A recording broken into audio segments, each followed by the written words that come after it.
So yun mga kagulay, isang magandang hapon po sa inyo lahat at welcome back nga pala ulit dito sa aking channel. They call me a god. They call me a god. They call me a god. They call me a god. Let's go. Ayan, so ngayon nga mga kagulay ay ginawan ko na nga ng video yung aking live kaninang umaga. So medyo naging blurred kasi yon at napanood ko nga kanina na medyo malabo yung ating kuha ng ating live. So hindi ko po masyadong maipakita sa inyo na klaro kung ano po ang aming ginagawa dito ngayon. So ngayon nga nagdadamo pa po kami ng Legacy F1. Ayan yung mga kasama ko. So syempre gusto ko may paliwanag po sa inyo kung bakit nga ba naging ganito yung aming tanim na pipino. So madami nagtatanong kung ito nga ba ay napabayaan o sinadya. Halos malubog sa damo itong aming tanim na Legacy. Gamit kami ng lingkaw. Ayan, so nasa lilim ako at medyo nagpapahinga. So ngayon ipapaliwanag ko po sa inyo yung kung bakit nga ba ginawa namin na ganito yung aming Legacy F1. So yun nga, gusto kong maging klaro sa inyo at di nga masyadong maganda yung naging resulta ng video ko kanina at live. Kaya ngayon ay gagawin ko siya ng video. So samahan nyo ako mga kagulay. So mga kagulay, ito na po yung aking Legacy F1. So makikita nyo nga na medyo nasa kalahati na siya ng balag. So meron pa rin naman mga kagulay na medyo naiiwan pa at medyo maliliit pa.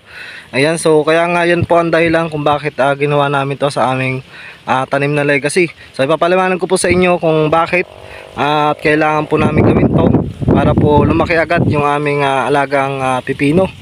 At para po sumabay at humabol sa mga ibang malalaking puno.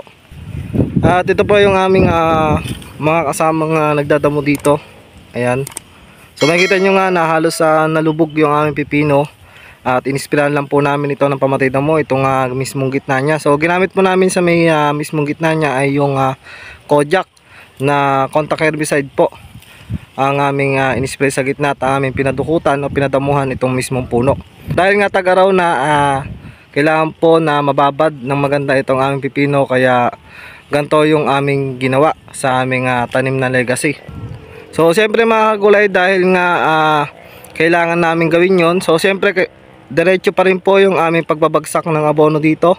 At yun nga, umuubos nga pala ako dito ng isang supot kada bagsak. So nakatatlong bagsak na kami na 16-20. At sa mga lasod naman syempre hindi mawala yung score at yung mga insecticide tulad ng Magnum. At gumagamit po kami ng mga Solomon na hinalo. So tatlong klase po yan na hinalo namin para po hindi po dapuan ng ngusong kabayo itong aming pipino. So syempre dahil nga bihira na ang ulan, ayan, sa lugar namin at panahon na nga ng amihan, kailangan po namin i-adjust o gawin namin ito sa aming mga pipino na hayaan muna na lubugin ng damo itong aming pipino. So ito nga mga kagulay, kung makikita nyo yung iba naming pipino, ayan yung pataba halos hindi mabasa dahil nga mataas yung aming tinaniman. Nakikita nyo nga yung tambak namin ng damo ay nasa gitna ng daanan ng tubig. So ito po yung hindi pa po namin nadamuhan na pipino. Ayan, so makikita nyo halos lubugin na siya ng damo. Ayan. So ito naman last na damo na to, basta't maharangan lang yung mismong daanan ng tubig at maantala yung tubig pagka nagpatubig kami. At syempre pag nag-apply kami ng abono, mababasa po yung pag-a-applyan namin. Kung babagsak namin dito mga kagulay, agad-agad pong makakain o makakasipsip yung ating mga ugat pagkabasa po ang ating lupa. So at ang bayad namin sa tao dito, bali 4 po kami. Pang-4 po ako nagdadamo, pero 3 po yung aming inuupahan. So 7 tao po ito na aming babayaran sa kanila. So ako po ay tumutulong lang po dito para po may kasama din sila magdamo. Ayan, so ito po dadamuhan namin tsaka yung kabilang banos. Ayan, so bali dito mga kagulay, mag-iisang buwan yung aming pipino ay nakaubos po kami 3 supot. At sa lason medyo matipid naman to at hindi naman to palagian ini-spray ng mga insecticide. So medyo makapal naman ang dahon nito at di naman masyadong tamain ng mga uod. So kailangan lang natin ng pampabulas tsaka score para maging matibay. Spray ng score para po maiwasan yung mga pagkakaroon ng paglalanta. Ayan. So yun lang mga kagulay. So abangan nyo yung pagbubunga nito at napakita ko sa inyo kung ano nga ba itsura ng Legacy F1. So first try pa lang po namin dito sa pagtatanim nito. At makikita nyo nga medyo maliliit niya ang dahon niya. So palagay ko medyo maganda to, lalo na sa mga area na mahangin. So andito katulad ng Ambassador F1 na malalapad ang dahon. So gantong edad pa lang yan, makikita nyo yung dahon niya, napakalapad. So ito medyo maliliit ang dahon niya.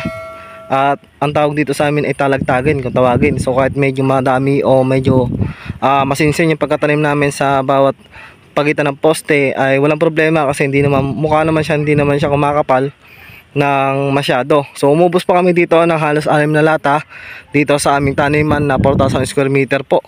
Ayan, so yun, abangan nyo lang po iba kong update at sana po subaybayan nyo po yung aking mga tanim. So syempre mga kagulay, meron din po tayong bagong nakuha lupa ulit na tataniman ng mga talong nitong darating na season. So yun lang mga kagulay at maraming salamat. Ayun, so magdadamo na rin ako. Mag-alas 4 na po ng hapon. Ayan, so sasamahan na natin sila para makabawas pa po dito sa may taas. So ito kasi babalikan pa nila bukas yan.